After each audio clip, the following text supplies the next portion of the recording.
तो सादर जय जिनेंद्र। हमारी शुक्रवार और शनिवार को चलने वाली हमारी न्याय दीपिका कक्षा, जिसमें हम न्याय दीपिका के प्रथम द्वितीय प्रकाश को पूर्ण करते हुए तृतीय प्रकाश में भी हम आगम का स्वरूप पढ़ रहे हैं। और आगम के स्वरूप में भी आगम की परिभाषा के अंतर्गत जो अर्थ शब्द आया, उस अर्थ शब्द की व्याख्या अभी चल रही है। अर्थो अनेकांतः, अनेकांत का स्वरूप उत्पाद व द्रव्यात्मक वस्तु के बारे में अभी हम पढ़ रहे हैं। दो दो द्रव्य हैं वास्तव में, जीव और अजीव, ये दो ही मूल में द्रव्य हैं, बाकी तो इसके ही विशेष हैं। इनकी चर्चा अभी चल रही है और पिछली कल से हमारी इसकी चर्चा प्रारंभ हो चुकी। इसके आगे आज की चर्चा होगी। आदरणीय भाई साहब भी हमारे बीच में पधार चुके हैं। मैं आदरणीय गुरु जी से निवेदन करूंगा कि अभी की कक्षा को प्रारंभ करें।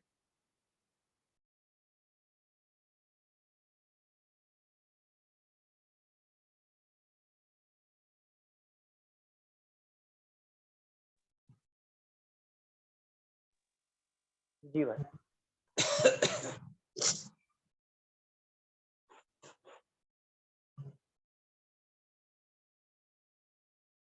श्रीवर्धमानमर्हन्तं नत्वा बालप्रबुद्धये विरच्यते मित्तस्पष्ट सन्दर्भ न्यायदीपिका।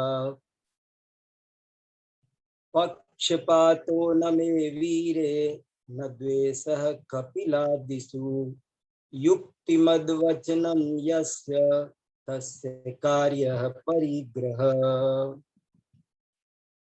हम सब आचार्य धर्मभूषण यति द्वारा आज से लगभग 600 वर्ष पहले रचित न्याय दीपिका ग्रंथ का स्वाध्याय कर रहे हैं और मंगलाचरण के रूप में अब हम 2 श्लोक पढ़ने लगे हैं और मुझे उम्मीद है कि ये दोनों श्लोक सबको कंठस्थ हो गए होंगे। बहुत अच्छे जैन न्याय के प्रयोजनभूत श्लोक हैं। और अब जो हमारा प्रकरण चल रहा है वो न्याय दीपिका का करीब हम अंतिम प्रकरण पर पहुंच रहे हैं। हम अंतिम प्रमाण परोक्ष का भेद आगम, उसको पढ़ रहे हैं। आगम का क्या स्वरूप है, तो उन्होंने कहा था कि आप्त वाक्य निबंधनम अर्थ ज्ञानम आगम। आप्त के वाक्य के निबंधन से, निमित्त से जो अर्थ का ज्ञान होता है वह आगम है, ऐसा उन्होंने समझा। फिर इसको समझाते ही आप किसे कहते हैं ये समझाया। अर्थ टीकाओं में और बड़ी टीकाओं में तो आप्त वाक्य निबंधनम अर्थ ज्ञानम आगमः में उन्होंने और भी डिटेल किया और विस्तार से वाक्य किसे कहते हैं, वाक्य के निमित्त से अर्थ का ज्ञान क्या होता है, शब्द और अर्थ में वाच्यवाचक संबंध कैसे है, ये सब बातें बहुत विस्तार से आई है। अपन तो यहाँ पर एक प्रकरण ग्रंथ बालावबोध, बाला नाम हित, बच्चों के लिए बनाया जा रहा है, इसलिए इतने डिटेल में आचार्य नहीं गए और सामान्य रूप से बहुत इम्पोर्टेंट बात वो समझा रहे हैं। तो आप किसे कहते हैं ये समझाया और बहुत साफ साफ बड़ी अच्छी बात बताई कि आप्त का मतलब क्या होता है। प्रत्यक्ष प्रमित सकलार्थत्वे सति परम हितोपदेशक आप्त। आप्त वह है जो प्रत्यक्ष से संपूर्ण पदार्थों को जानता हो और जो परम हित मोक्ष का उपदेश देता हो वही आप्त है। अर्थ का स्वरूप फिर इसके बाद में प्रकरण प्रारंभ हुआ है और उसमें ये बात आई बहुत अच्छी, अर्थो अनेकांत। अर्थ किसे कहते हैं? अनेकांतात्मक वस्तु का नाम अर्थ है। अर्थो अनेकांत, अनेकांतात्मक वस्तु का नाम अर्थ है। और अनेकांतात्मक शब्द का 3 पर्यायवाची दिए। नंबर 1 सामान्य विशेषात्मक, नंबर 2 गुण पर्यायात्मक। गुण पर्यायात्मक क्यों है तो उसको समझाने के लिए उत्पाद व द्रव्य कहा। और गुण पर्यायात्मक में एक बहुत अच्छी बात आई कि गुण उसकी नित्यता को बताते हैं, पर्याय उसकी अनित्यता को बताते हैं। और एक इम्पोर्टेंट बात ये भी आई कि वो वस्तु एक साथ नित्य अनित्य, भेद अभेद, सामान्य विशेष, अस्ति नास्ति, भाव अभाव, ये सब है और तभी वो है। अगर ये ना हो तो वो हो नहीं सकती। ये एक बहुत खास बात है कि नहीं तो वो हो नहीं सकती। और ये बात जैन दर्शन की असली बात है। पंडित टोडरमल जी ने मोक्ष मार्ग प्रकाशक में एक जगह ऐसा लिखा है कि बहुत से लोग जैन धर्म की परीक्षा करते हैं, प्रभावित होते हैं, तो वो भी सामान्य बातों से प्रभावित होते हैं, जीव दयादि, लेकिन वो तो अन्यत्र भी पाई जाती है। जैन दर्शन का असली चिन्ह तो स्यादवाद है। तो यहाँ ये जो अब प्रकरण आया है, अर्थ का क्या स्वरूप है? अर्थ माने पदार्थ।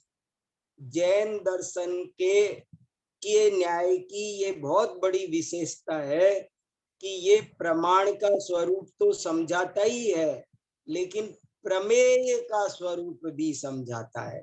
ये जैन दर्शन की विशेषता है कि प्रमेय, जैन दर्शन के बहुत ग्रंथों के नाम प्रमेय पर रखे हैं। प्रमेय रत्नमाला, प्रमेय कमल मार्तंड, ऐसे प्रमेय, प्रमाण परीक्षा, ऐसे प्रमाण के नाम पर भी जैन न्याय के ग्रंथ है। लेकिन प्रमेय के नाम पर भी बहुत सारे ग्रंथ मिलते हैं। इससे सिद्ध होता है कि जैन न्याय में प्रमाण के साथ साथ प्रमेय के स्वरूप को बहुत विस्तार से समझाया है। प्रमाण का विषय, प्रमाण की प्रामाणिकता प्रमेय से तय होती है। अभी मैंने ये बहुत इंपॉर्टेंट सेंटेंस बोला है, ये ध्यान देने लायक है। प्रमाण की प्रामाणिकता प्रमेय से तय होती है, निश्चित होती है, ज्ञात होती है। कि जो जाना प्रामाण्य वो है कि प्रतिभात विषय अव्यभिचारित्वम। यदि मुझे घड़ी दिखाई दी, मैंने कहा घड़ी, तो वो सामने होनी भी घड़ी चाहिए। घट बोला तो घट है, पट बोला तो पट है। ये ज्ञान की प्रामाणिकता है। अगर जाना घट और है पट, जाना पट और है घट, तो वो ज्ञान की प्रामाणिकता नहीं है। ये बात बहुत इंपॉर्टेंट है, कभी दोबारा चर्चा करेंगे। जब प्रमाण के प्रामाण्य का प्रकरण आया है तब इस विषय को अच्छे से कह चुका हूं। आज फिर से आपको सिर्फ याद दिलाया है। देखो फिर बोलता हूं, बहुत इंपॉर्टेंट बात है, 1 मिनट। ज्ञान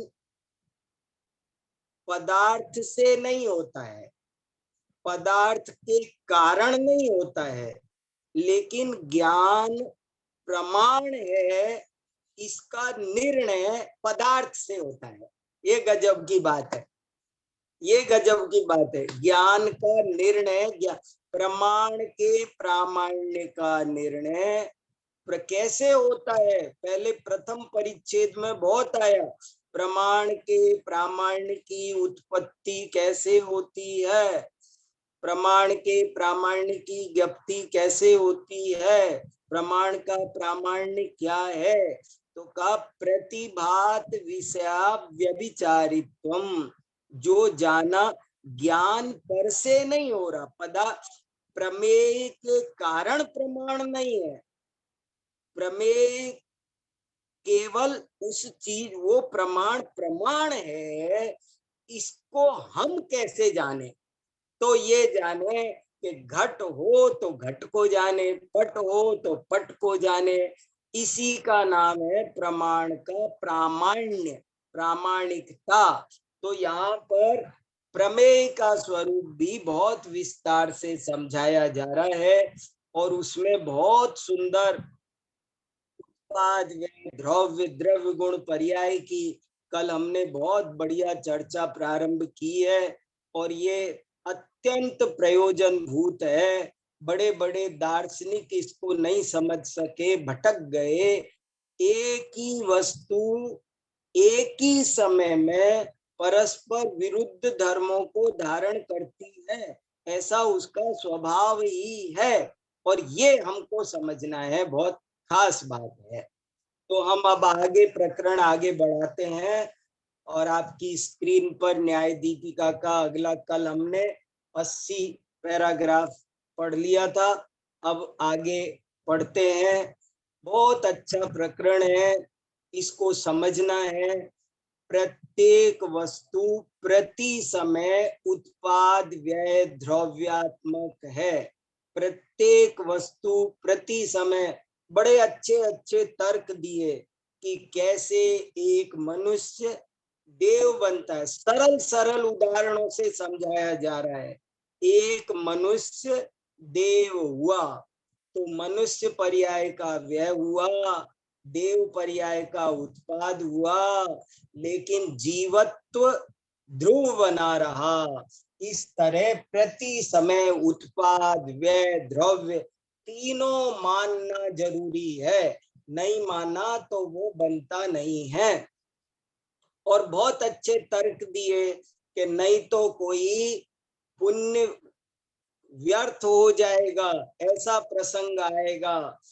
कोई पुण्य करता है, वो जिसने किया वही भोगता है, ये कैसे तय होगा? वास्तव में तो मनुष्य ने किया, देव भोग रहा है।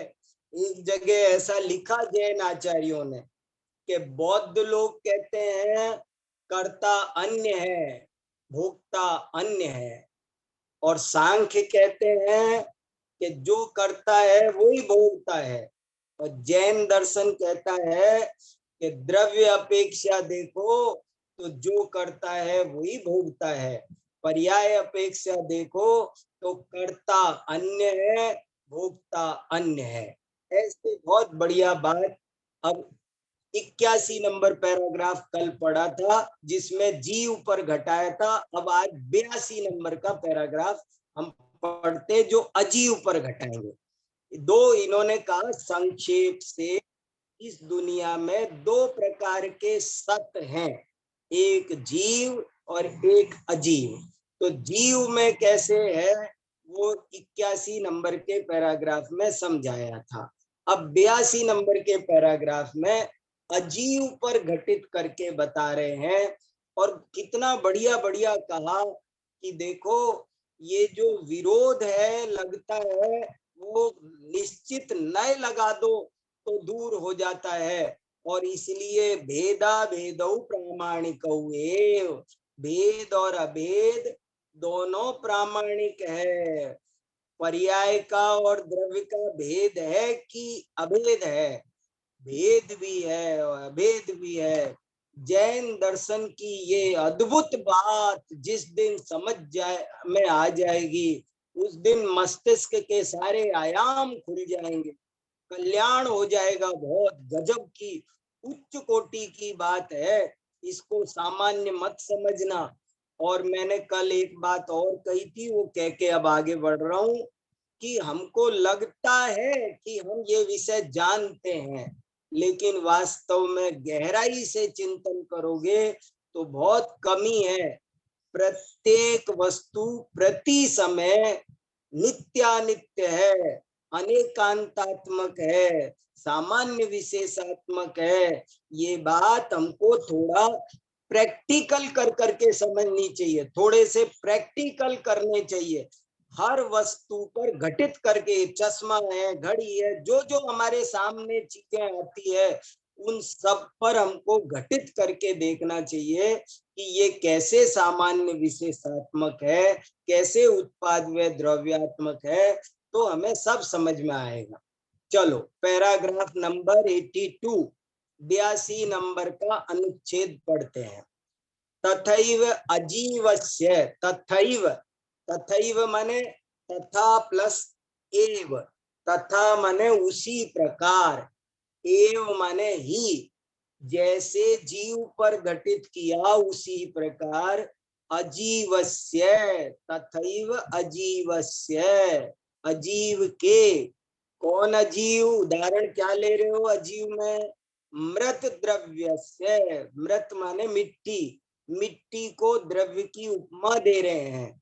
मिट्टी रूपी द्रव्य का भी, अपि माने भी, मृदः, मिट्टी का, मृदः क्या है? षष्ठी विभक्ति एक वचन, मृदः। जैसे जगत शब्द के रूप चलते हैं जगतः, ऐसे ही मृद शब्द की षष्ठी का एक वचन है ये मृदः। थोड़ी संस्कृत जिनको आती होगी वे इनका मीनिंग जल्दी निकाल लेते हैं। मृदः पिंडाकारस्य व्ययः, मिट्टी के पिंडाकार का व्यय हो गया। देखो, पृथुभुग्नोदराकारस्य उत्पादः, आगे बढ़ा दो, मिट्टी के पिंड आकार का व्यय हो गया, और उसका जो पृथुभुग्नोदराकार है, घट के बाद में पृथुभुग्नोदराकार मैंने बताया था ना आपको, घड़े का जो आकार है उसको इन्होंने नाम दिया पृथुभुग। पृथु का मतलब होता है चौड़ा, बीच में वो चौड़ा होता, उधर उधर माने पेट, जिसका पेट है वो चौड़ा होता है, और बाद में बुद्ध माने सिमटता चला जाता है ऊपर की तरफ, तो इसलिए उसका नाम पृथुभुग्नोदराकार। तो पिंडाकार का व्यय हुआ, पृथुभुग्नोदराकारस्य उत्पादः, मृद रूपस्य ध्रुवत्वम, और मृद रूप माने मिट्टी के रूप का ध्रुवत्व हुआ, इति सिद्धम, इस प्रकार ये बात सिद्ध हुई कि उत्पादादि युक्तत्वम अजीव द्रव्यस्य, इस प्रकार अजीव द्रव्य में भी उत्पाद आदि युक्तपना पाया जाता है। जीव में भी उत्पाद व द्रव्य तीनों पाए जाते हैं, और अजीव में भी उत्पाद आदि तीनों चीजें पाई जाती है। ये मिट्टी के उदाहरण से सिद्ध होता है। स्वामी समंत भद्राचार्याभिमतानुसारी वामनोपी, बहुत बढ़िया बात कह रहे हैं, एक दृष्टांत से, उद्धरण से, दृष्टांत नहीं एक उद्धरण दे रहे हैं। स्वामी समंत भद्राचार्य के मत का अनुसरण करने वाले, माने उनके शिष्य, कोई समंत भद्राचार्य के शिष्य हुए हैं। देखो, ये एक बात इससे ये भी पता चलती है कि कोई वामन नाम के आचार्य हुए हैं, जिनके बारे में आज हमको आपको किसी को कुछ पता नहीं है, और वे समंत भद्राचार्य के शिष्य थे। देखो, हमने कितना खो दिया। मेरे को एक दफे अभी थोड़े दिन पहले किसी ने कहा कि हमारा कुछ नहीं खोया, हमारे सब शास्त्र है, जिटीज है, कुछ भी नहीं खोए। तो मैंने कहा तुमको पता नहीं है कितना खो गया, रोज जगह जगह जगह जगह उल्लेख आता है। अब देखो, ये वामन आचार्य है, और अभी थोड़ी देर दिन पहले एक कारुण्य कलिका नाम का ग्रंथ का आया, जो आज मिलती नहीं है। ये वामन नाम के कोई कितने धुरंधर आचार्य होंगे, ये समंत भद्र के शिष्य, लेकिन आज इनके बारे में हमको कुछ भी नहीं पता। लेकिन वो वामनाचार्य ने ऐसा लिखा है। क्या लिखा है? अब ये ध्यान दो, क्या लिखा है कि सदुपदेशात के सदुपदेश से पहले, सदुपदेशात माने सदुपदेश से, प्राक्तनम अज्ञान स्वभावम हंतुम उपरितनम अर्थ ज्ञान स्वभावम स्वीकर्तुम च यह समर्थ आत्मा सएव शास्त्राधिकारी इत्याह। ये पंक्ति बहुत बढ़िया है। जैसे मैंने कल आपको नीति वाक्यामृत की पंक्ति बताई थी, ऐसे ही इसको भी लिखकर अलग से समझना चाहिए। शास्त्र का अधिकारी कौन है? देखो लिखा न सएव शास्त्राधिकारी, वही व्यक्ति शास्त्र का अधिकारी है। कौन शास्त्र का अधिकारी? अधिकारी माने योग्य, पात्र। शास्त्रों को पढ़ने का अधिकार किसको है? शास्त्रों को पढ़ने का पात्र कौन है, कौन योग्य है?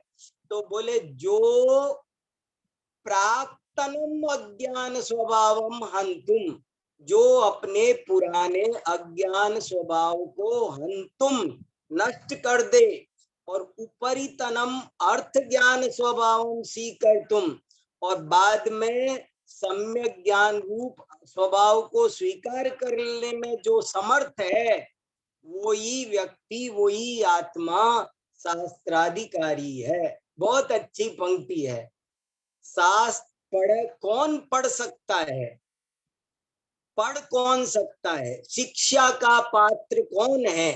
देखो शास्त्राधिकारी को मैं आपको सबको समझ में आ जाए इसलिए सरल करता हूं।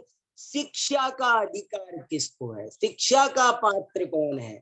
शिक्षा का पात्र वो है जो अपने पुराने अज्ञान स्वभाव को नष्ट कर दे और बाद में प्रकट होने वाले ज्ञान स्वभाव को अपने अंदर स्वीकार कर ले। वो इस कला में जो समर्थ है, वही आत्मा शिक्षा का अधिकारी है। देखो अज्ञान के साथ साथ स्वयं नष्ट हो जाए, यदि अज्ञान को दूर करके ज्ञान को प्राप्त करने की योग्यता नहीं रखता हो, तो वो शिक्षा का अधिकारी नहीं है। ऐसे ही सब पे घटाओ। चिकित्सा का अधिकारी कौन है? चिकित्सा का, किसकी चिकित्सा हो सकती है? कि जो अपनी रोग अवस्था को नष्ट कर सकता हो और निरोग अवस्था को धारण कर सकता हो, वही चिकित्सा का अधिकारी है। ऐसे व्यक्ति का कोई इलाज करेगा कि जो ऐसा नहीं हो सकता हो, जिसका रोग नष्ट नहीं हो सके, जिसमें निरोग दशा उत्पन्न नहीं हो सके। रोटी बनने का अधिकारी कौन है? हर चीज जो पुरानी पर, गहना बनने का अधिकारी कौन है? कौन सा सोना है जो गहना? आप इस पर थोड़ा लंबा चिंतन करना, हम घंटे बात कर सकते हैं। शिक्षा का अधिकारी कौन है? गहने का अधिकारी, आभूषण बनने का अधिकारी सोना कौन है? जो अपनी पुरानी पर्याय को छोड़ सकता हो और नई पर्याय को ग्रहण कर सकता हो, वही स्वर्ण आभूषण बनने का अधिकारी है। जो भोजन सामग्री अपनी कच्ची दशा को त्याग कर पकी हुई दशा को ग्रहण कर सकती हो, करने में समर्थ हो, वही भोजन बन सकता है। चिकित्सा उसी की हो सकती है जो रोग दशा का त्याग कर दे और निरोग दशा को ग्रहण कर ले। ऐसे ही ये तो बहुत गजब की बात है। कितनी सुंदर पंक्ति है, फिर से सुनो आप, बड़ी अच्छी पंक्ति है। प्राक्तनम, प्राक्तन माने पुराना, मौजूद, जो हम में अनादि काल से है।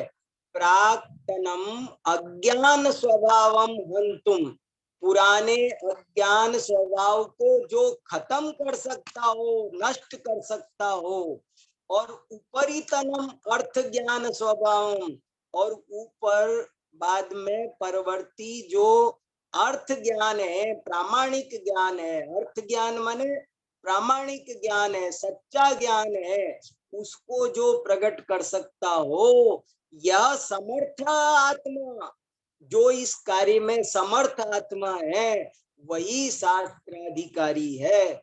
माने कोई भी काम होता है तो तभी होता है जब उसमें पुरानी पर्याय को छोड़ने की क्षमता हो और नई पर्याय को ग्रहण करने की क्षमता हो, तभी वो उसके योग्य है, नहीं तो योग्य नहीं है। कितनी अच्छी पंक्ति है।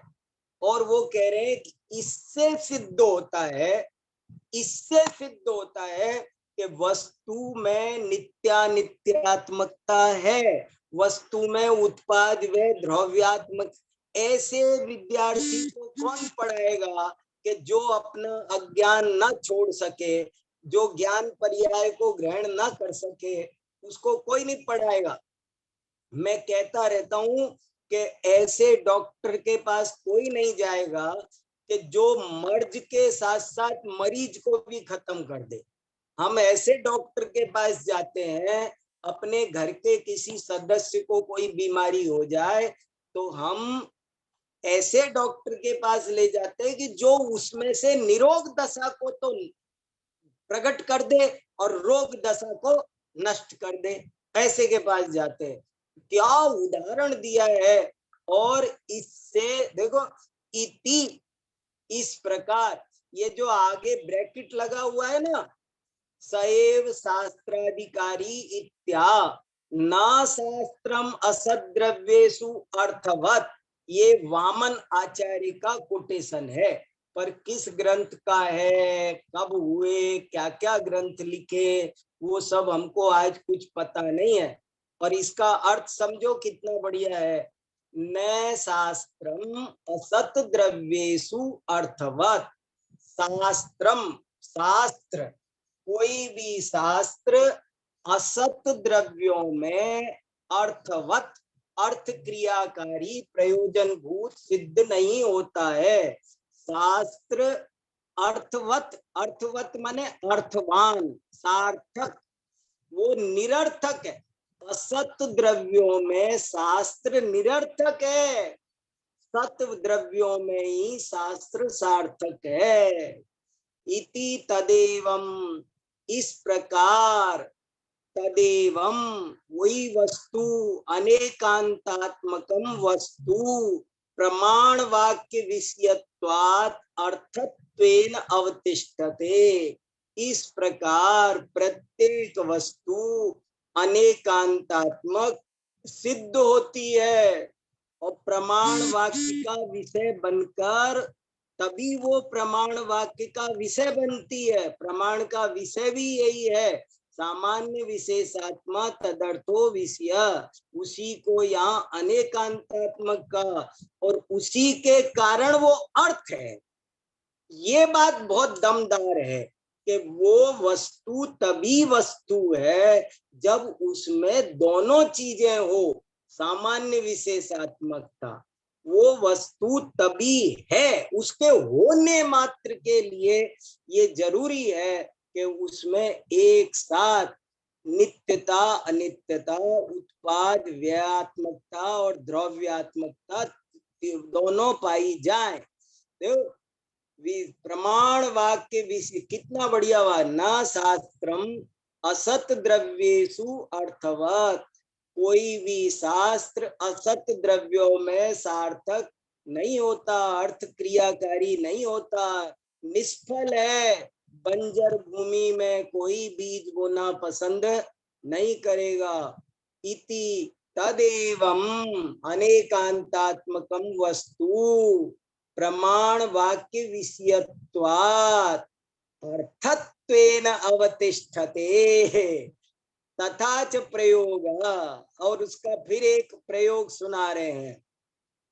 सर्वम अनेकांतात्मकम सत्वात्, यदुक्त साध्यम न साधनम तथा गगनारविंदम इति सर्वम अनेकांतात्मकम सत्वात् कि सभी वस्तुएं सर्वम, सर्वम माने सर्वम क्या है, कर्ता, सभी वस्तुएं अनेकांतात्मक हैं और सत्वात ये हेतु है। देखो ये अपन अनुमान वाक्य बनाते थे, ये एक बहुत बढ़िया इंपॉर्टेंट अनुमान वाक्य है। जगत की प्रत्येक वस्तु अनेकांतात्मक है क्योंकि सत है। सत होने के लिए अनेकांतात्मक होना आवश्यक है। आवश्यक क्या, अनिवार्य है। यदुक्त साधनम न तन्नोक्त साधनम, जो इस तरह के साध्य वाला नहीं है वो उस तरह के साधन वाला भी नहीं हो सकता। ये क्या कहा, जिसका साध्य ऐसा नहीं होगा उसका साधन ऐसा नहीं होगा। क्या मतलब, इसको यही घटाते हैं, माने जो सत नहीं होगा वो अनेकांतात्मक नहीं होगा। इस लाइन का फिर अर्थ बोल रहा हूं एक बार, देखो, सभी वस्तुएं अनेकांतात्मक हैं क्योंकि वे सत हैं। जो सत नहीं है वो अनेकांतात्मक नहीं हो सकती है, जो अनेकांतात्मक नहीं है वो सत नहीं हो सकती है। यदुक्त साध्यम ना, जो इस तरह के साध्य वाला नहीं है वो इस तरह के साधन वाला भी नहीं है। यथा गगनार विंदम इति, जैसे कि गगनार विंद, गगनार विंद माने गगन माने आकाश, अरविंद माने कमल, आकाश में कमल, आकाश कमल। जैसे आकाश कमल पानी में होता है लेकिन आकाश में कमल होता नहीं। तो जो गगनार विंद है वो उदाहरण दे रहे हैं कि जैसे आकाश का फूल ये असत वस्तु है, आकाश का फल होता नहीं है, तो वो न अनेकांतात्मक है न सत है। वो सत नहीं है इसलिए वो अनेकांतात्मक भी नहीं है। ये उन्होंने उदाहरण दिया असत पदार्थ का, असत पदार्थ का। दो उदाहरण दिए सत के, एक जीव का एक अजीव का, और अब दूसरा उदाहरण दिया असत का कि जैसे आकाश का फूल वो नहीं होता है, असत है क्योंकि वो अनेकांतात्मक नहीं है, उत्पाद व द्रव्यात्मक नहीं है, इसलिए वो नहीं है। अब देखो कितनी अच्छी एक बात में ट्विस्ट आ रहा है, मोड़ आ रहा है, बहुत अच्छा। ननु, ननु माने शंका, एक शंका शिष्य की तरफ से रखी जा रही है। यद्यपि अरविंदम गगने नास्ति एव, यद्यपि अरविंद, यद्यपि वो कमल पुष्प गगने नास्ति, गगने गगन में, नास्त्येव, यद्यपि शंकाकार कह रहा है कि महाराज मैंने माना कि कमल आकाश में नहीं ही होता है, नास्ति एव नहीं ही होता है, तथापि फिर भी सरसी अस्ति, सरसी, देखो कहाँ जो लोग संधि निकालेंगे उनको समझ में आएगा। सरसी, सरसी क्या है, सर माने सरोवर और सरसी में सी छोटा है, रस्वीकार है, सप्तमी विभक्ति एक वचन, जैसे मनसी बनता है ऐसे सरसी, सरसी माने सरोवर में, अस्ति सरोवर में तो है। शंकाकार कह रहा है कि आपने कहा कि गगन कमल, आकाश कमल नहीं होता। देखो बहुत बढ़िया, देखो न्याय शास्त्र कितना बुद्धि को पैनी बनाता है। आचार्य ने कहा कि आकाश का कमल तो न होता ही नहीं है, तो शंकाकार कह रहा है कि महाराज मैंने आपकी बात मानी कि वो कमल आकाश में नहीं होता है, ये पक्की बात है आपकी, लेकिन कमल पानी में तो होता है ना, आखिरकार सरोवर में तो होता है ना। तो आपने जो उदाहरण दिया वो सही नहीं दिया। वो गगन में का कमला होता ही नहीं है, जो आप बोल रहे हो ना महाराज, वो बात बिल्कुल गलत है। गगन का में कमल नहीं होता, लेकिन कमल पानी में तो होता है ना। इसलिए ततो ततो माने इसलिए, न सत्व रूप हेतु व्यावृत्ति, इसलिए उसमें सर्वथा सत्वपने की व्यावृत्ति, व्यावृत्ति माने रहितपना, निराकरण, उसमें सर्वथा सत्वपने की व्यावृत्ति नहीं हुई। वो पूरी तरह सत्य से व्यतिरिक्त नहीं हुआ, क्योंकि वो आकाश में भले नहीं है, लेकिन वो समुद्र में तो है ना। ऐसा यदि कोई कहे तो तरही, तो देखो क्या गजब का अब उत्तर देखो, तरही तो सुनो उत्तर, तात एतात अरविंदम, हाँ भैया ये अरविंद, ये कमल अधिकरण विशेषापेक्षया, अधिकरण विशेष की अपेक्षा से, अधिकरण माने आधार, समुद्र में है, सरोवर में है और गगन में नहीं है, तो ये अधिकरण की विशेषता से सदा सदात्मकम, बहुत बढ़िया बात कही कि ये आधार की अपेक्षा, ये बात सिद्ध हो गई ना कि वो गगन का फूल गगन की अपेक्षा से असत है, लेकिन समुद्र सरोवर की अपेक्षा से वही कमल सत है। इतना बढ़िया, सदा सदात्मकम, वो सतरूप भी है, असत रूप भी है, अनेकांतम, ये इससे अनेकांत सिद्ध हो गया भैया। इति अन्वय दृष्टांतत्वम भवता एव माने तुम्हारे ही द्वारा, आचार्य शिष्य को कह रहे हैं, वो जो कह रहा था कि गगन का फूल तो होता ही नहीं, वो तो वो जो आप कह रहे हो गगन का फूल होता नहीं, वो भले आकाश में नहीं होता महाराज, लेकिन सरोवर में तो होता है, वो पूरी तरह असत नहीं है। तो आचार्य कह रहे कि फिर तो तुमने ही मान लिया कि वो गगन की अपेक्षा से असत है और सरोवर की अपेक्षा से वो सत है, ऐसा भवता एव प्रतिपादितम, ये तुमने स्वयं ही प्रतिपादित कर दिया। इति संतोष्टव्यम आयुष्मता, आहा इसकी भाषा देखो, अब तो तुमको समझ में आ जाना चाहिए, खुश हो जाओ, अब तो तुम्हारा विवाद सुलझ जाना चाहिए।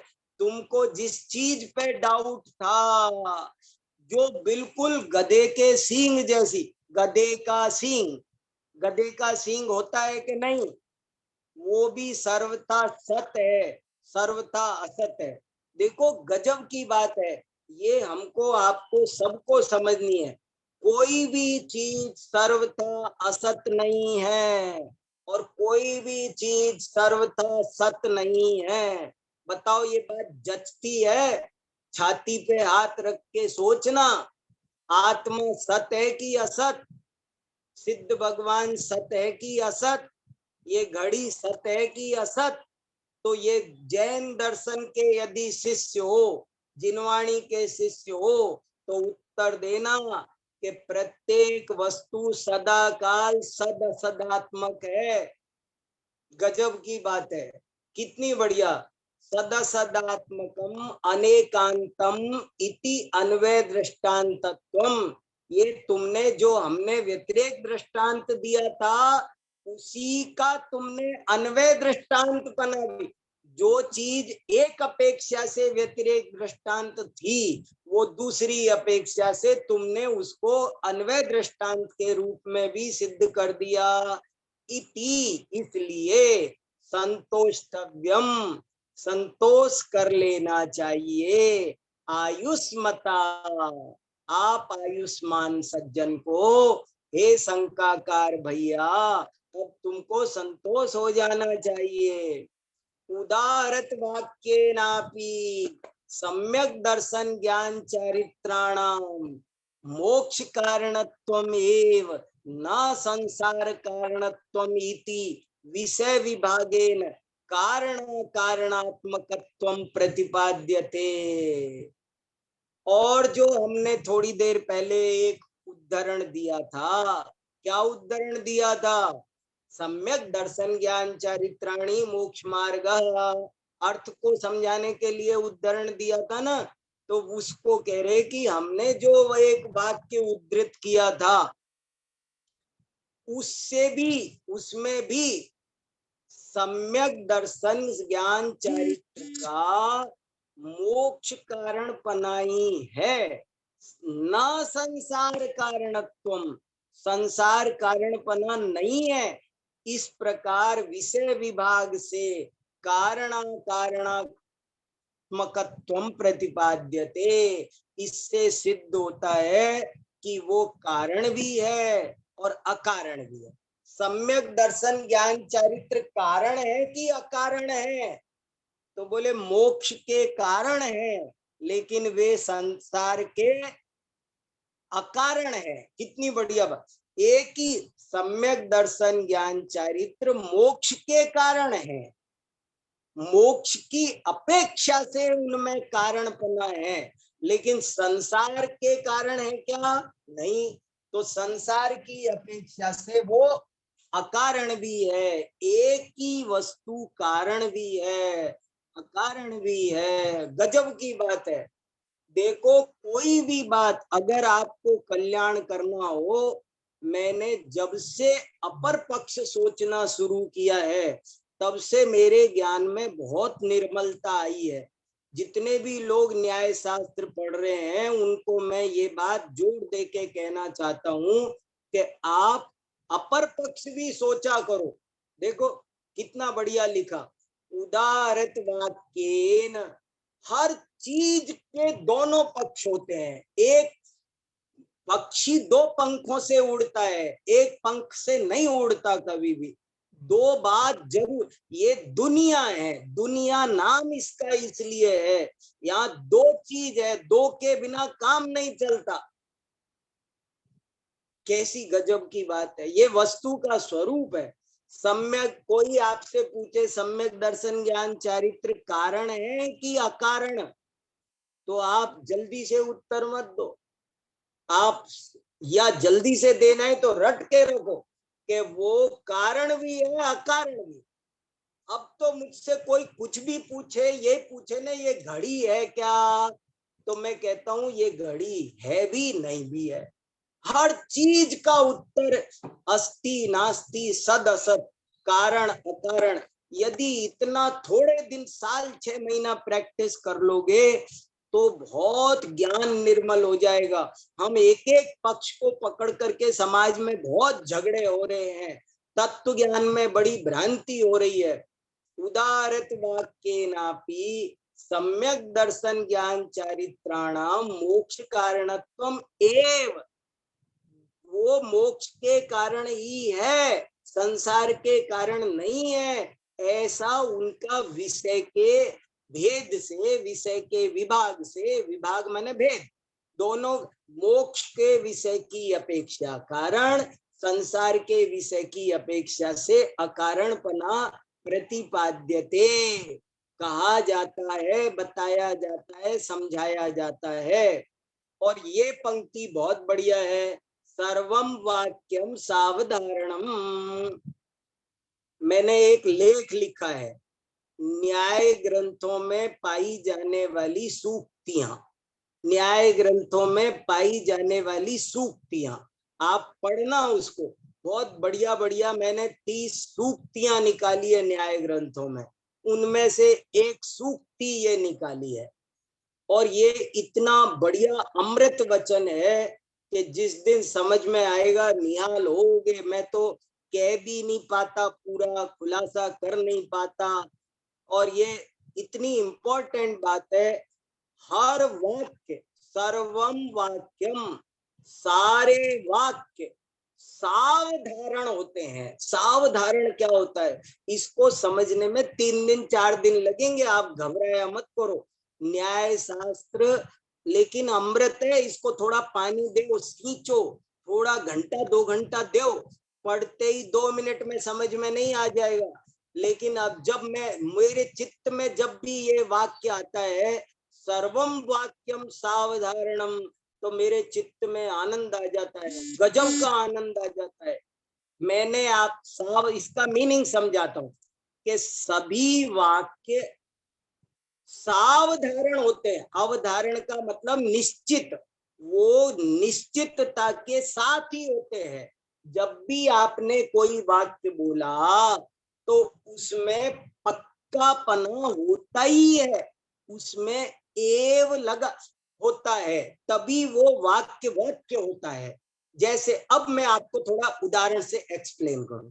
मैंने आपसे कहा ये घड़ी है, तो मैंने बोला तो क्या है, ये घड़ी है, लेकिन ये वाक्य वास्तव में सावधारण है। सावधारण माने इसमें एव छुपा हुआ है।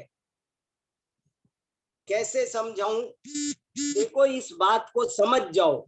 सर्वम वाक्यम सावधारणम, इसका मीनिंग क्या कि किसी वाक्य में मैंने बोला ये रूमाल है, तो इस नीति से क्या मीनिंग निकलेगा इसका, ये रूमाल ही है, ये घड़ी ही है, ये पेन ही है।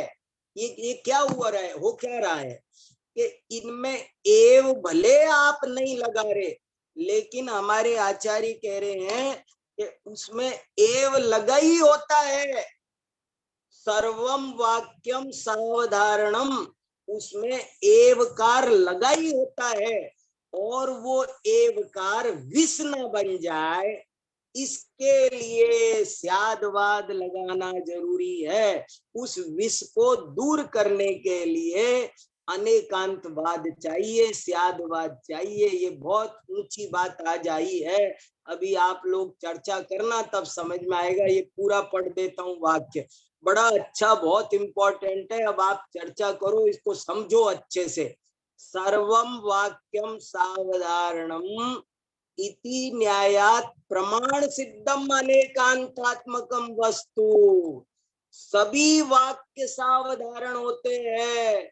मैंने बोला ये कुर्ता है, तो ये कुर्ता ही है, ये मोर ही है, ये दिन ही। मैंने बोला आज शनिवार है, तो ही लगा नहीं रखा है, लेकिन ही वहां पर लगा हुआ है। सर्वम वाक्यम सावधारणम इति न्यायात्, ये न्याय है। एवं प्रमाण सिद्धम अनेकांतात्मकम वस्तु, इस प्रकार अनेकांतात्मक वस्तु है, ये प्रमाण सिद्ध है। भैया विषय सुना हो, परिचित लगता हो, कोई कहे हम तो जानते हैं द्रव्य गुण पर्याय, लेकिन इस चीज को समझना, बहुत लोग चक्कर में हैं। अभी स्यादवाद से पूरी बात जब समझोगे तब पक्षातिक्रांत हो सकते हैं, उसके बिना पक्षातिक्रांत नहीं हो सकते। ये बहुत खास है। चलो अब आप लोग सुनाओ कुछ। सुनील जी क्या सुनाते हैं, देखो सुनाओ भैया आप लोग। अब क्या समझ में आया, क्या क्या बातें समझ में आई, कुछ क्या बची, कहिए। जगदीप जी भी देखो लगातार बहुत अच्छे से सुनते हैं, बहुत बढ़िया, बड़ी रुचि से सुनते हैं सब लोग। आप लोग सुनते हो, मेरा बहुत अच्छा मन लगता है, खूब सुनाने का भाव आता है, समझाने का भाव आता है। पर कई बार बात ऐसी है खुलासा कर नहीं पाता हूँ, मेरे मन में जितनी बात होती है उतनी, कितनी बढ़िया बात है। तीन लोक की हर वस्तु अनेकांतात्मक सदा सतात्मक है, तभी वो है। वो स्यादवाद के बिना कुछ बनता नहीं। सारा वाक्य सावधारण होता है, हर वाक्य। हमने कहा ये रोटी है, तो वो रोटी ही वहां लगा हुआ है, वहां पर वो बचता नहीं है। चलो हाँ सुनाओ आप लोग पहले। भाई साहब, हाँ सुनाइए सुनील जी। जय जिनेन्द्र। जय जिनेन्द्र। जय जिनेन्द्र, बताओ। आज कक्षा में तीन चार हाँ। बातें तो बहुत बहुत अतिशय मार्मिक आई। हाँ एक तो जो आपने प्रमाण की प्रामाणिकता वाली जो बात कही ना, 2-3 हाँ, बार वो भी दोहराई बहुत थी। इम्पोर्टेंट थी, जबकि मैं जरा सा बता के आगे बढ़ गया। हाँ, हाँ वो उसको आपने ध्यान आकर्षित किया कि भाई हाँ प्रमेय से प्रमाण की उत्पत्ति नहीं होती है, हाँ। ज्ञेय से ज्ञान की उत्पत्ति नहीं होती है, वाह। लेकिन उस प्रमाण की जो प्रामाणिकता है, जो प्रामाण्य है, वो प्रमेय से ही सिद्ध होता है, निर्धारित होती है, निर्धारित होती है। वो बहुत ज्ञात ही होती है। मार्मिक, अद्भुत अद्भुत हाँ बात थी वो, बहुत अलौकिक। अब उसको आपने प्रॉमिस तो किया ही है हाँ कि जब भी विषय और आएगा तब उसको विस्तार से लेंगे। हाँ अच्छा, दूसरी बात भाई साहब, ये समंतभद्र आचार्य के कोई अनुसारी जो है, अनुगामी वामन, हाँ उनका जो उल्लेख आपने दिया, ये हाँ इसमें मूल में आया बहुत सुंदर, हाँ। कि शास्त्राधिकारी कौन होता है। ये बहुत बहुत अद्भुत, इम्पोर्टेंट आया। बहुत इंपॉर्टेंट भाई साहब। ये अपने दर्शन शास्त्र में, अपने पश्चिम क्या नाम, हाँ भारतीय दर्शन और पश्चिमी दर्शन अपन पढ़ते हैं ना, पाश्चात्य हाँ दर्शन। हाँ पाश्चात्य दर्शन में वो एरिस्टोटल और सुकरात और इनका सब सारे प्रकरण आते थे जयपुर हाँ में। तो हाँ सोक्रेटिस के बारे में ऐसी बात आती है ना कि अपने ग्रीक देश में सबसे बड़ा विद्वान कौन है, तो हाँ वो एरिस्टोटल ने कहा कि सुकरात है ना सबसे बड़ा विद्वान है। क्यों? हाँ। क्योंकि उसे ये पता है कि उसे कुछ भी पता नहीं है, उसको खुद के वाह उसे वाह, अपने अज्ञान का ज्ञान है, इसलिए सबसे बड़ा ज्ञानी है वो। बहुत बढ़िया, बहुत ये बढ़िया। बिल्कुल भाई साहब, ये देखिए शायद आपको दिख रहा होगा, ये हाँ आपने जब दिया, मैंने ये घर पे आते ही मैं उसका बहुत बढ़िया ये पैम्पलेट बना रहा हूँ। हाँ, नहीं नहीं, ठीक है ठीक ये है, बहुत बहुत अच्छा बढ़िया। लगा भाई साहब, ये और बिल्कुल। इसको मैंने कहा थोड़ा व्यापक करो, हाँ चिकित्सा जी, हाँ जी, अधिकारी, भोजनाधिकारी, बहुत बढ़िया, भोजन बहुत कब बढ़िया। करे, भूख मिट जाए, हाँ, स्वास्थ्य हो जाए। सही सही वेरी बात। गुड। और उस हाँ कोटेशन में भी भाई साहब कितनी हाँ बारीकाइयां हैं। हाँ। सदुपदेशात प्राक्तनम अज्ञान स्वभावम हंतुम लिखा हुआ। गजब हाँ। और उपरीतनम अर्थ ज्ञान स्वभावम स्वीकर्तुम लिखा। क्या गजब सुंदर है। गजब। जैसे हाँ वो गजब। हंतुम, आपने जब हंतुम बोला ना, वो जिस हाँ टोन में आपने बोला था, उस समय मुझे समय सार की 38वीं गाथा याद आई कि हाँ मोह हाँ। का अंकुर भी अब उगना नहीं चाहिए। वाह वाह वाह वाह वाह वाह बड़ी वाह सुंदर वाह। बात, मतलब ये क्या गजब की बात है। शास्त्राधिकारी वाली बात जो आई, अद्भुत। बहुत बढ़िया बहुत बढ़िया। और उसके बाद वाला जो है ना भाई साहब, वाक्य जो न शास्त्रम असद द्रव्येशु अर्थवत, आ हा हा, या क्या अद्भुत है। इतना छोटा सा वाक्य है लेकिन गजब गजब का है। हाँ। यस्य नास्ति स्वयं प्रज्ञा पुस्तकम किम वो करिष्यति वाली वो बात है। वही वही बात है, वही बात है। वही वही बात। लोचनाभ्याम विहीनस्य लोचनाभ्याम दर्पणम विहीन किम करिष्यति। दर्पण किम करिष्यति। सच में बहुत सुंदर बात। ये श्रीमद जी का गजब एक गजब। बोल याद है भाई साहब आपको? श्रीमद जी का हाँ बोल है बहुत सुंदर, कि हाँ वो बोलते हैं शास्त्रों में मार्ग तो है, लेकिन हाँ। मार्ग का मर्म तो ज्ञानियों के हृदय में है।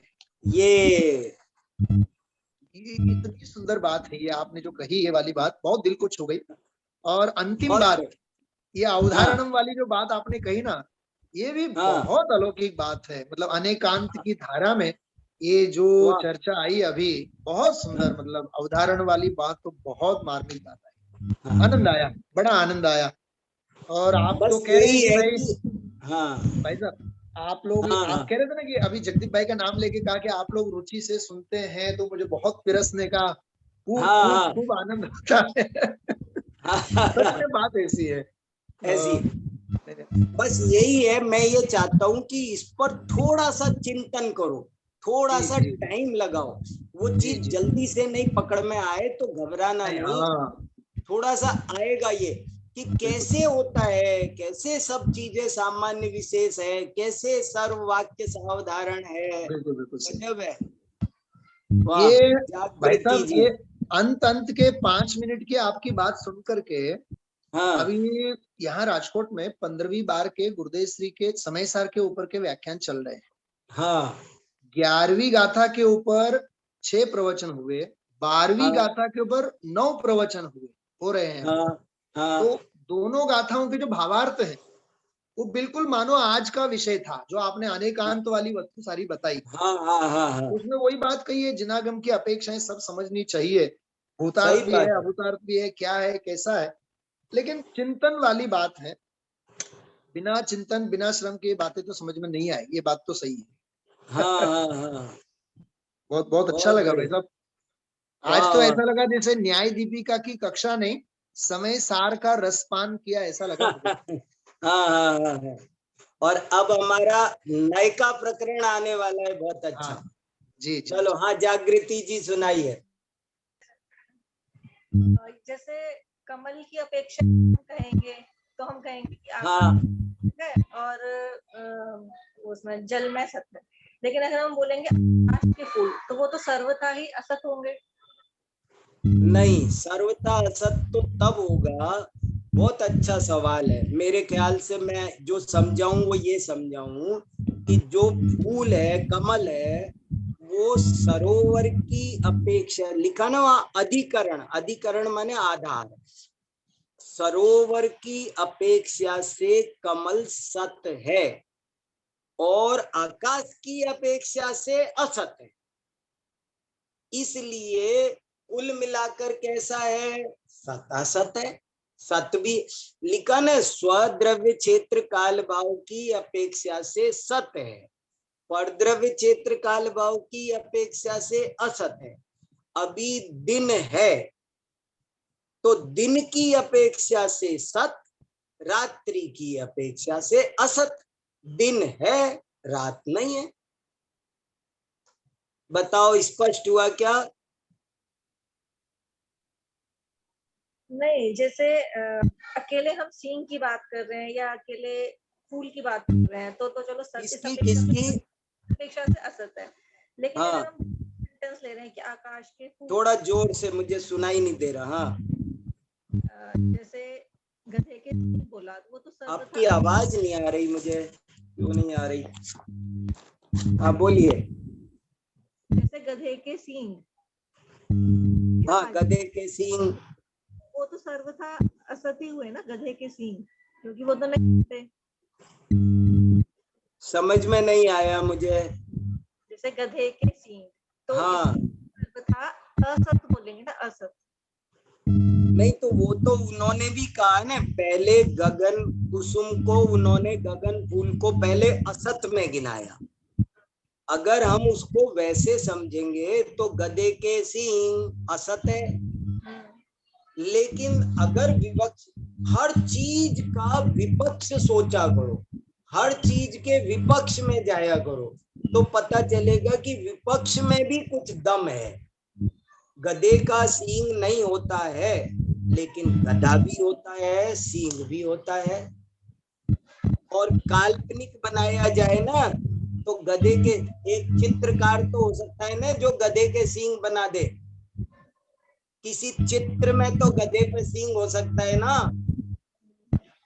मेरा एक और बहुत बढ़िया लेख है, आप पढ़ना, वो न्याय प्रदीपिका में 2 छोटे छोटे लेख है। एक लेख तो सूक्तियों वाला पढ़ना, और एक लेख आप ये पढ़ना कि विविध शास्त्रों में स्यादवाद के प्रयोग। एक लेख है विविध शास्त्रों में स्यादवाद के प्रयोग, और उसमें यही सिद्ध किया है कि देखो, चित्र में कोई बना हुआ है, चित्र में मान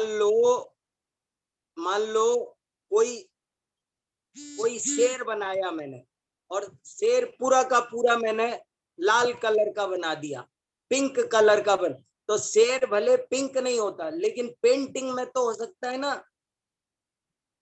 हमने मोर, काला मोर बना दिया, पेंटिंग में तो हो सकता है ना। चित्रकला, जो नाट्य कला होती है, नाटक में जो राम बना है, नाटक में वो राम है कि नहीं है?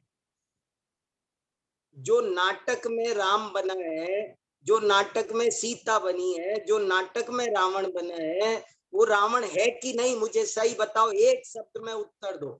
जो नाटक में रावण है वो रावण है कि नहीं? 2 बात मत बोलो, एक बोलो। नाटक में जो रावण बना है वो रावण है कि नहीं? राम है कि नहीं? सीता है कि नहीं? बहुत गजब का अनेकांतवाद समझोगे तभी जैन दर्शन समझ में आएगा। जैन दर्शन का प्राण तो अनेकांत है भैया।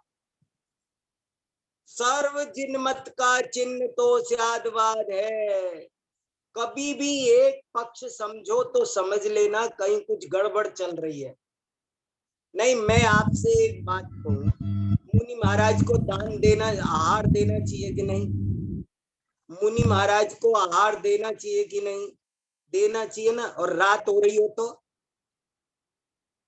और उनका उस दिन उपवास हो तो, नहीं, मुनि महाराज को आहार देना चाहिए। मैं तो देऊंगा। महाराज जी कह रहे मेरा आज उपवास है, नहीं मैं तो देऊंगा महाराज जी, आहार देना चाहिए, आहार देने का बहुत फल है। और मैं जबरदस्ती उनके मुंह में दे दूं तो मुझे पुण्य लगेगा? भगवान का अभिषेक करना चाहिए कि नहीं? करना चाहिए। और रात हो रही हो तो पूजा करनी चाहिए कि नहीं? आपको कोई भी उपदेश दिया जाए तो आप उसको स्यात लेना, कथनचित लेना, सर्वथा मत लेना, नहीं तो विष हो जाएगा। आपसे कहा जाए दान देना चाहिए, पूजा करना चाहिए, पूजा करनी चाहिए कि नहीं? नहा धो के अभिषेक करके पूजा करनी चाहिए। और अगर मैं मुनि हूं तो मैं मुनि महाराज बन गया, अब करनी चाहिए मुझको। मैं मुनि महाराज हूं, मैं नहाऊं धोऊं और अभिषेक करूं भगवान का। अरे कौन उपदेश किसको दिया है, किस भूमिका का है? मेडिकल स्टोर में जितनी दवाइयां रखी है ना, सब दवाइयां भी है और विष भी है। हर दवाई दवाई भी है और हर दवाई विष भी है। हर दवाई विष है। नहीं, मुझे बीपी लो है तो लो वाली दवाई खा लूं तो क्या हो जाएगा? लो हो तो हाई की देते, हाई की हो तो, आप मेरी मतलब समझे हो ना? दूध एक व्यक्ति के लिए गुणकारी है, एक के लिए लाभकारी है, और एक ही व्यक्ति को एक समय गुणकारी है, एक समय नुकसानकारी है। हमको ये सब बातें समझनी है। कोई भी बात एक पक्ष पकड़ना ये जिन शासन के विरुद्ध है, आचार्यों के अनुशासन के विरुद्ध है। कल शासन अनुशासन की भी बात बहुत अच्छी आई। चलो समय हो गया, बहुत और चर्चा कर लेंगे। आप लोग सब सोच के आओ, इस विषय पे कोई भी बात होगी तो हम और चर्चा कर लेंगे। और उस चर्चा को करने के बाद अगली बार नयों का प्रकरण पड़ेगा। अब नय आए, प्रमाण नयात्मको न्याय है ना। न्याय किसे कहते हैं? न्याय के दो अंग है, प्रमाण और नय। तो अब आगम प्रमाण तक प्रमाण का प्रकरण पूरा हो गया, अब नय का प्रकरण शुरू होगा। चलो संदेश जी। हाँ, कोई कुछ किसी ने कुछ कहा क्या? संदेश जी देखो जी, आशीष जी कुछ बोलना चाह रहे हैं। हाँ आशीष जी, हाँ अनम्यूट करके बोलिए। अब ये सर, हाँ सर मैं ये पूछ रहा था कि आपने ये जैसे ये बताया है ना, साधारण हर वाक्य हाँ साधारण होता है, हाँ लेकिन सर जब हमको एव लगाना होता है हम एव लगा देते हैं, जब हमको नहीं लगाना होता हम नहीं लगाते। और यही तो यहाँ खास बात है। मैं अगली बार थोड़े उदाहरण से समझाऊंगा कि आप नहीं लगा रहे तब भी वहां लगा रहता है। अगर आप स्यादवाद का सहारा लोगे तो ही हटेगा। मैं विद्वान हूं, मैं टीचर हूं, तो मैं टीचर हूं इसमें एव लगा हुआ है। अगर मुझे ज्ञान सही कथन करना है तो मुझे उसमें से एव का विष निकालना पड़ेगा। मैं मेरे गुरुजी की अपेक्षा शिष्य हूँ, शिष्यों की अपेक्षा से गुरुजी हूँ, पिता की अपेक्षा। कोई भी बात अगर आपको कहनी है तो उसमें एव लगा रहता है एकांतवाद का।